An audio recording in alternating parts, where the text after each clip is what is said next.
ಕೇರಳದ ಕಾಸರಗೋಡು ಜಿಲ್ಲೆಯ ಮಂಜೇಶ್ವರದ ಮೀಂಜ ಪಂಚಾಯತಿನಲ್ಲಿರುವ ವಿದ್ಯಾವರ್ಧಕ ಎಯುಪಿ ಶಾಲೆ ಮಿಯಪ್ಪದವು 2014 ಜನವರಿ 31 ಹಾಗೂ ಫೆಬ್ರವರಿ 1ರಂದು ಅಮೃತ ಮಹೋತ್ಸವವನ್ನು ಆಚರಿಸುತ್ತಿರುವುದು ನಮಗೆಲ್ಲ ಸಂತೋಷದ ಸಂಗತಿಯಾಗಿದೆ.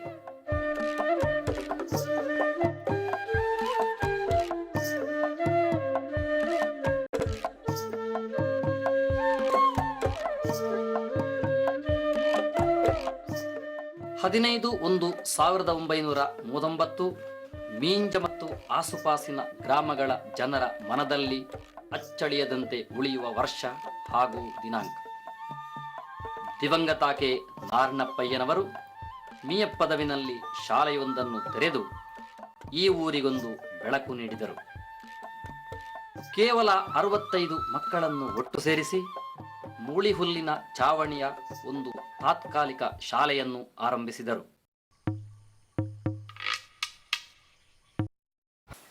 ಮಿಯಪ್ಪದವು ಕೇಂದ್ರದಲ್ಲಿ ಶಿಕ್ಷಣಕ್ಕಾಗಿಯೇ ಒಂದು ಸಂಸ್ಥೆ ಏರ್ಪಟ್ಟಿದ್ದು, ಮೊತ್ತ ಮೊದಲು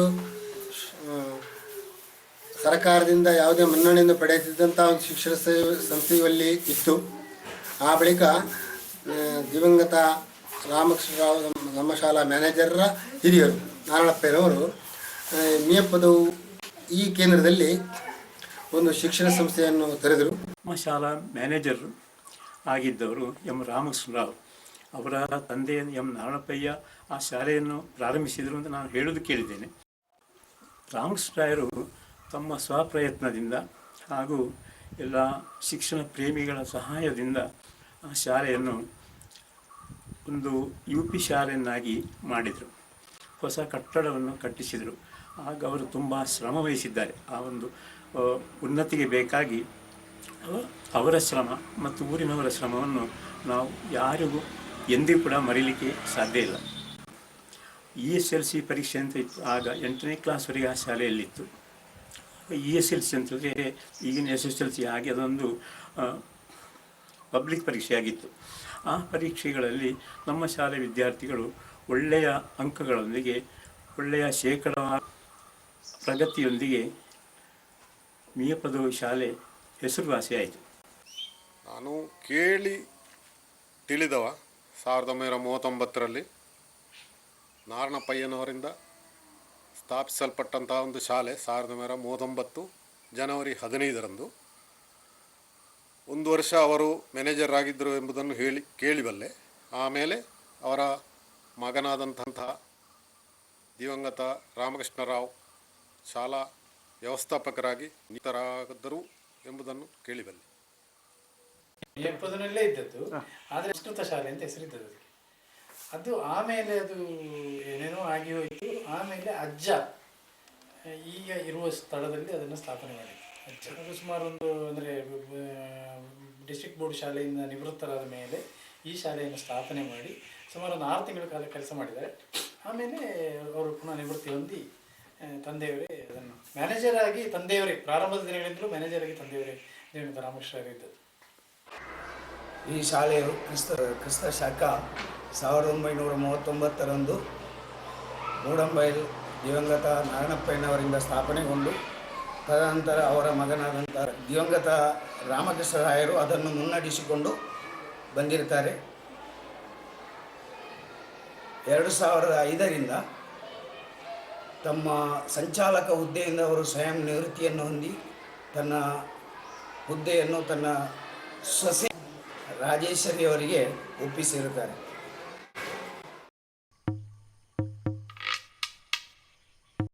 ರಾಮಕೃಷ್ಣರಾಯರ ಪರಿಚಯ ನಾನು ವಿದ್ಯಾರ್ಥಿಯಾಗಿ ಸೇರಿದಂದಿನಿಂದ, ಅಂದರೆ 1945ರಿಂದಲೇ ಇದೆ.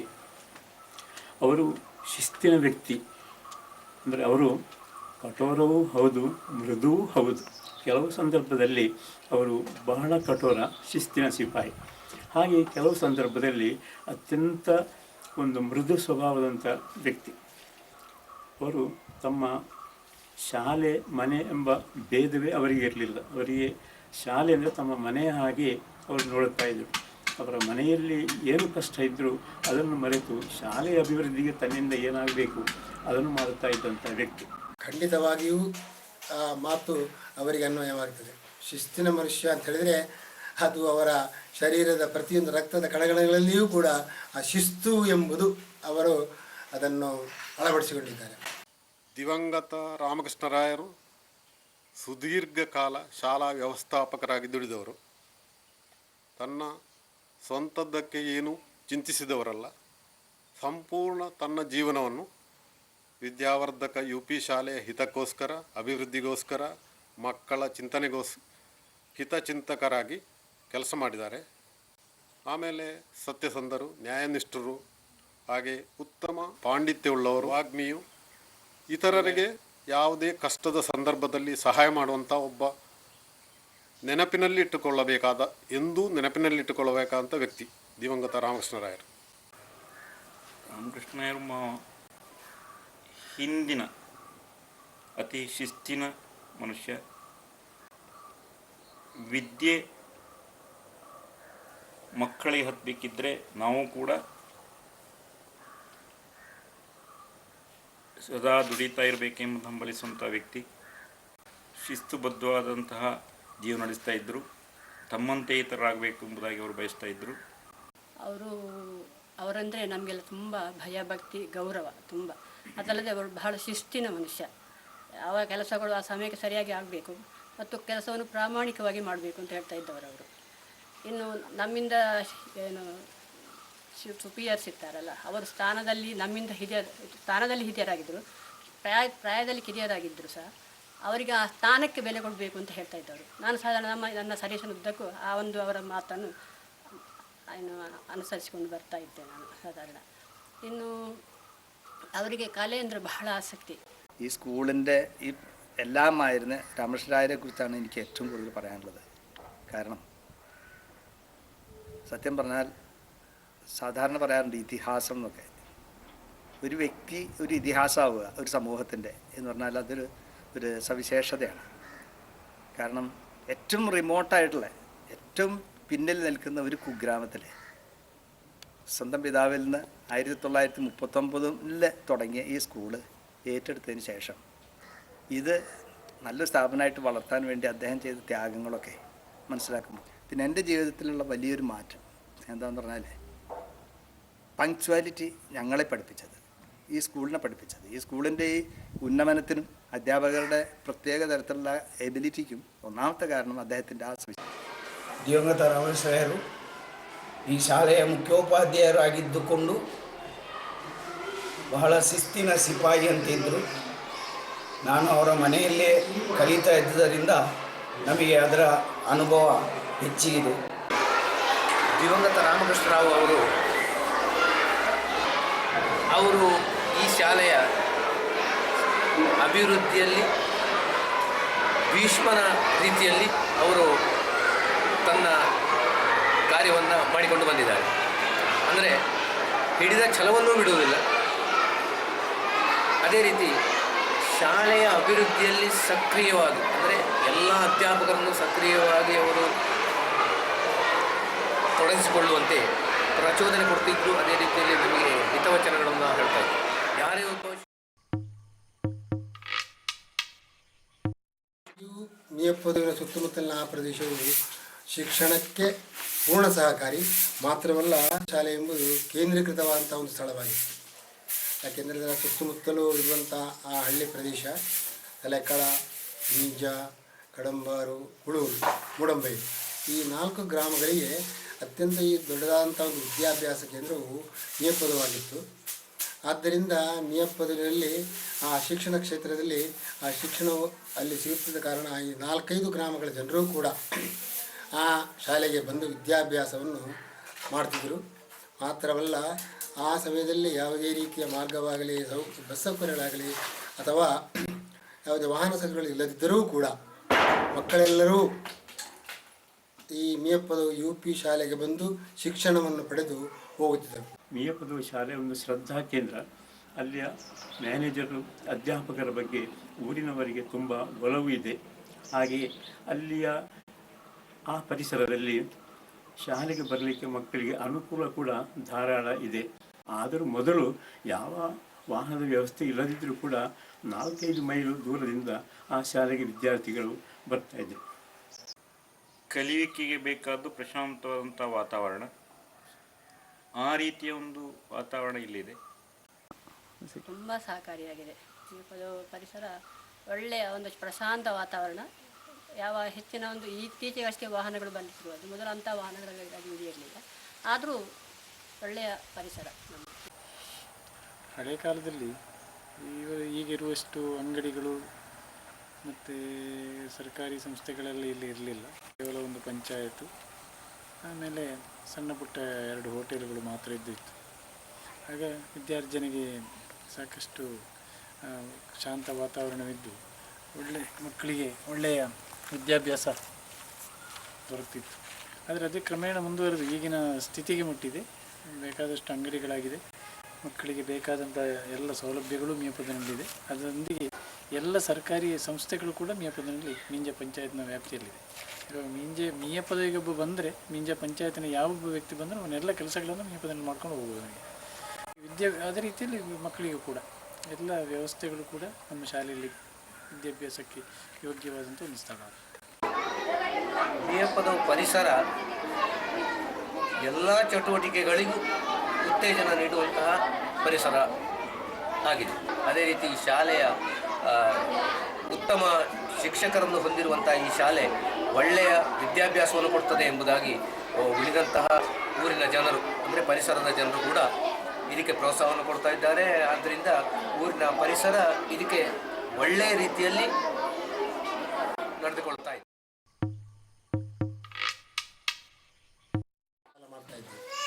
ಹೀಗೆ ಸಾಧಾರಣ 1960-65 ಮಕ್ಕಳ ಸಂಖ್ಯೆಯು ಸ್ವಲ್ಪ ವರ್ಷದಿಂದ ವರ್ಷಕ್ಕೆ ಜಾಸ್ತಿ ಆಯಿತು. ಅವರಿಗೆ ಶಿಕ್ಷಣವನ್ನು ಕೊಡಲಿಕ್ಕೋಸ್ಕರ ಈ ಹೊಸ ಅಂತ ಕಟ್ಟಡಗಳನ್ನು ಕಟ್ಟುವಂಥ ವ್ಯವಸ್ಥೆಯನ್ನು ಶಾಲಾ ಮ್ಯಾನೇಜರ್ ಮಾಡಿದರು. ಅದಕ್ಕೆ ತಕ್ಕಂತೆ ಈ ಅಧ್ಯಾಪಕರು ಸೇರಿಕೊಂಡರು. ಅಂತೂ ವರ್ಷ ಹೋದ ಹಾಗೆ ಶಾಲಾ ಈ ಶಿಕ್ಷಣ ಕ್ಷೇತ್ರವು, ಈ ಮಿಯಾಪುರದ ವಿದ್ಯಾಸಂಸ್ಥೆಯು ದಿನದಿಂದ ದಿನಕ್ಕೆ ವರ್ಷಕ್ಕೆ ಬೆಳೆಯುತ್ತಾ ಬಂದು ನಾನು ರಿಟೈರ್ ಆಗೋ ಹೊತ್ತಿಗೆ ತುಂಬ ಹಳೆಯ ಕಟ್ಟಡದಿಂದ ಅಷ್ಟೇ ಹೆಚ್ಚಿನ ಕಟ್ಟಡಗಳು ಆಗಿ ಉತ್ತರೋತ್ತರವಾಗಿ ಬೆಳೆಯುತ್ತಾ ಉಂಟು. ವರ್ಷ ಹೋದಂತೆ ಮಕ್ಕಳ ಸಂಖ್ಯೆ ಜಾಸ್ತಿ ಆಗುತ್ತಾ ಬಂತು. ಖಂಡಿತ. ಅದು ಹೇಳಿದಲ್ಲ ನನಗೆ ಮೈಂಟ್ರಿ ಕಂಪನಿಯವರು, ಅದರ ಮೊದಲು ಕರ್ನಾಟಕ ಸರ್ಕಾರದಿಂದ, ಕರ್ನಾಟಕದ ಗಡಿ ಪ್ರಾಧಿಕಾರದಿಂದ ನಮಗೆ 10 ಲಕ್ಷ ರೂಪಾಯಿ ಮೌಲ್ಯದಿಂದ ಲೈಬ್ರರಿ ರೂಮ್, ಅದನ್ನು ನಾವು ಬಹಳ ವಿಜೃಂಭಣೆಯಿಂದ ಉದ್ಘಾಟನೆ ಮಾಡಿದ್ದೇವೆ. ಬಹುಶಃ ಅದು ನಮ್ಮ ಇದರಲ್ಲಿ ಇರಬಹುದು. ಹಾಗೆಯೇ 2008ರಲ್ಲಿ ಸರ್ಕಾರ ಒಂದು ಆದೇಶ ಕೊಟ್ಟಿತ್ತು. 2008ರ ಒಳಗೆ ಪ್ರೀ KERನಲ್ಲಿ ಎಷ್ಟು ಕ್ಲಾಸ್ ರೂಮ್ಸ್ ಇತ್ತೋ ಅಷ್ಟು ಕ್ಲಾಸ್ ರೂಮ್ಗಳನ್ನು ಕಟ್ಟಿಕೊಡ್ಬೇಕು ಅಂತ. ನಾನು ಅದಕ್ಕೆ ಮುಂದಾದೆ. ಯಾಕೆ ನಮ್ಮ ಮ್ಯಾನೇಜ್ಮೆಂಟ್ ಸೈಡ್ ಇದೆ. ಯಾಕೆ ಮುಂದಾದ್ದು ಅಂತ ಹೇಳಿದ್ರೆ, ನಮ್ಮ ಹಳೆಯ ಕಟ್ಟಡದಲ್ಲಿ ನಮಗೆ ನಮ್ಮ ಮಕ್ಕಳಿಗೆ ಬೇಕಾಗುವಷ್ಟು ಸೌಲಭ್ಯಗಳನ್ನು ಒದಗಿಸಿಕೊಡೋದಕ್ಕೆ ಆಗೋದಿಲ್ಲ ಅಂತ ಹೇಳಿ 10 ಕಟ್ಟಡಗಳನ್ನು ಒದಗಿಸಿಕೊಟ್ಟಿದ್ದೇವೆ. ಅದರೊಂದಿಗೆ ನಾವು ಆಧುನಿಕ ಶಿಕ್ಷಣದಲ್ಲಿ ಕಂಪ್ಯೂಟರ್ ಮತ್ತು ಪ್ರೀ ಪ್ರೈಮರಿ ಕೂಡ ಅದಕ್ಕೆ ಅವರಿಗೆ ಮಕ್ಕಳಿಗೆ ಮೊಟ್ಟೆ, ಹಾಲು, ಊಟ ಮಧ್ಯಾಹ್ನದ್ದು ಎಲ್ಲ ಕೊಡ್ತಾ ಇದ್ದಾರೆ. ಅದರಿಂದಾಗಿ ನಮಗೆ 1ನೇ ಕ್ಲಾಸಿಗೆ ನಮಗೆ ಶ್ರಮ ಈ ಪ್ರೀ ಪ್ರೈಮರಿಗೆ ಮಕ್ಕಳು ಬರುವ ಕಾರಣ ಶ್ರಮ ನಮ್ಮದು 1ನೇ ಕ್ಲಾಸಿಗೆ ಅಷ್ಟು ಮಕ್ಕಳು ನಮಗೆ ಪುನಃ ದೊರಕುವುದು. ಹಾಗಾಗಿ ಆಧುನಿಕ ಸೌಲಭ್ಯಗಳು ಏನೆಲ್ಲ ಕೊಡೋದಕ್ಕೆ ಸಾಧ್ಯ ಇದೆಯೋ ನಮ್ಮಿಂದ ಆಗುವಷ್ಟು ಕೊಡಲಿಕ್ಕೆ ನಾವು ಪ್ರಯತ್ನ ಮಾಡಿದ್ದೇವೆ. ಮತ್ತೊಂದು ಹಾಲ್, ಅದರಲ್ಲಿ ಅದು ಹಾಗೆ ನಮಗೆ ಹಳೆ ವಿದ್ಯಾರ್ಥಿಗಳಿಂದ ಮತ್ತು ಊರುಗಳಿಂದ ಒಳ್ಳೆ ಪ್ರಚೋದನೆ ಸಿಗಿದೆ. ನಮಗೆ ಸುಮಾರು ಒಂದು 10-15 ಲಕ್ಷ ಖರ್ಚಾದರೂ ಕೂಡ ಒಂದು 6-7 ಲಕ್ಷ ನಮಗೆ ಹಳೆ ಅದು ದೊಡ್ಡ ಶ್ರಮ ಹಾಕದೆ ಒಂದು 6-7 ಲಕ್ಷ ರೂಪಾಯಿ 2003ನೇ ಇಸವಿಯಿಂದ ನಾವು, ಆವಾಗ ನಮ್ಮ ದಿವಂಗತ ರಾಮಕೃಷ್ಣ ಇದ್ದರು, ಅವರು ಅಂದರೆ ಬದಲಾವಣೆಗಳು ಏನು ಬರ್ತದೆ ಅದಕ್ಕೆ ಕೂಡಲೇ ಹೊಂದಿಕೊಳ್ಳಲಿಕ್ಕೆ ಅವರು ಪ್ರೋತ್ಸಾಹವನ್ನು ಕೊಡ್ತಾಯಿದ್ರು. ಹಾಗಾಗಿ ಮಂಜೇಶ್ವರ ಉಪಜಿಲ್ಲೆಯಲ್ಲಿ ಪ್ರಥಮವಾಗಿ ನಾವು ಪ್ರಾರಂಭ ಮಾಡಿದ್ದು. ನಾವು ಇಂಗ್ಲೀಷ್ ಮೀಡಿಯಂ 1ನೇ ಕ್ಲಾಸಿಂದ ಪ್ರಾರಂಭ ಮಾಡಿದ್ದೆವು. ಅದರೊಂದಿಗೆ ನಾವು ಪ್ರಾರಂಭ ಮಾಡಿದ ತಕ್ಷಣ ಬಹುಶಃ ಬಾಯರ ಹೆದ್ದಾರಿ ಮತ್ತು ಐಲಾ ಬೋಗಿಸ್ ಈ 2 ಶಾಲೆಗಳು ಪ್ರಾರಂಭ ಮಾಡಿದ್ದು ಅಂತ ಕಾಣ್ತದೆ.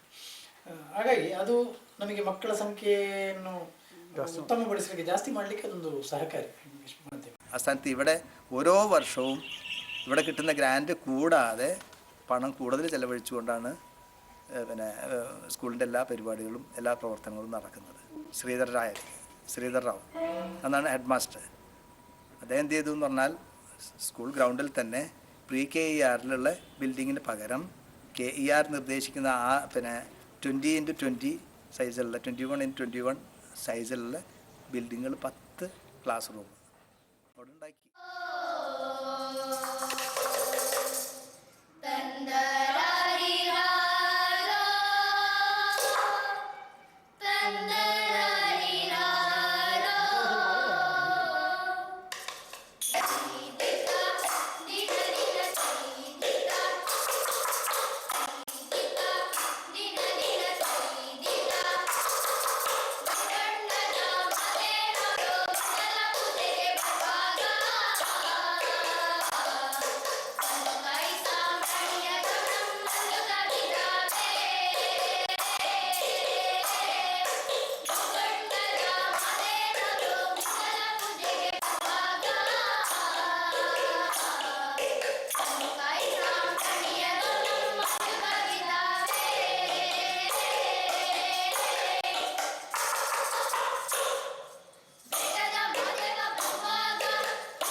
ಕಳೆದ 35 ವರ್ಷಗಳಿಂದ VUP ಶಾಲೆ ಮೇಪದವು ನಮ್ಮ ಮಂಜೇಶ್ವರ ಉಪಜಿಲ್ಲೆಯಲ್ಲಿ ಮಾತ್ರ ಅಲ್ಲ ಕಾಸರಗೋಡು ಜಿಲ್ಲಾ ಮಟ್ಟದಲ್ಲಿಯೂ ಕೂಡ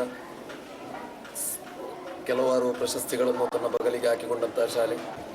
ಕೇರಳ ರಾಜ್ಯ ಸರ್ಕಾರವು 2008-09 ಆಯೋಜಿಸಿದಂಥ ಸಂಪೂರ್ಣ ಕಾಯಿಕ ಕ್ಷಮತಾ ಪದ್ಧತಿಯಲ್ಲಿ ಮೊದಲ ವರ್ಷವೇ ನಮ್ಮ ಶಾಲೆ ಕೇರಳ ರಾಜ್ಯ ಮಟ್ಟದಲ್ಲಿ 7ನೇ ಸ್ಥಾನದಲ್ಲಿ, ಕಾಸರಗೋಡು ಜಿಲ್ಲೆಯಲ್ಲಿ ಪ್ರಥಮ ಸ್ಥಾನವನ್ನು ಪಡೆದುಕೊಂಡಿದೆ ಅಂತ ಹೇಳಲಿಕ್ಕೆ ನನಗೆ ಬಹಳ ಸಂತೋಷ ಆಗ್ತಾ ಇದೆ. ವಿದ್ಯಾಭ್ಯಾಸ ಮಂತ್ರಿಗಳು ಆಗಿದ್ದಂತಹ MA ಬೇಬಿಯವರು, ಕ್ರೀಡಾ ಸಚಿವರಾಗಿದ್ದಂತಹ ವಿಜಯಕುಮಾರ್ ಅವರು ಸೆಕ್ರೆಟರಿಯಲ್ಲಿ ನಡೆದಂಥ ಸಮಾರಂಭದಲ್ಲಿ 10,000 ರೂಪಾಯಿ ನಗದು ಹಾಗೂ ಪ್ರಶಸ್ತಿ ಫಲಕಗಳನ್ನು ನಮ್ಮ ಈ ಶಾಲೆಗೆ ನೀಡಿರುವುದು ನಮಗೆ ರಾಜ್ಯ ಮಟ್ಟದಲ್ಲಿ ನಾವು ಮಾಡಿದಂತಹ ಸಾಧನೆ ಅಂತೇಳಿ ಹೇಳು. ಪ್ರಸ್ತುತ ಶಾಲೆಯು ಸುಸಜ್ಜಿತ ವಿಜ್ಞಾನ ಪ್ರಯೋಗಶಾಲೆ, ಬೃಹತ್ ಚಿತ್ರಪರದೆ, ಗ್ರಂಥಾಲಯ, ಕಂಪ್ಯೂಟರ್ ತರಬೇತಿ ಕೋಣೆ, ವಿಶಾಲ ಹಾಲ್, ಪ್ರತಿದಿನ ಮಧ್ಯಾಹ್ನ ಬಿಸಿಯೂಟ, ವಾರಕ್ಕೆ 2 ದಿನ ಹಾಲು, 1 ದಿನ ಮೊಟ್ಟೆ ಅಥವಾ ಬಾಳೆಹಣ್ಣು ನೀಡುವುದರಿಂದಾಗಿ ಕಲಿಯುವ ಆಸಕ್ತಿ ಹೆಚ್ಚಾಗುವುದು.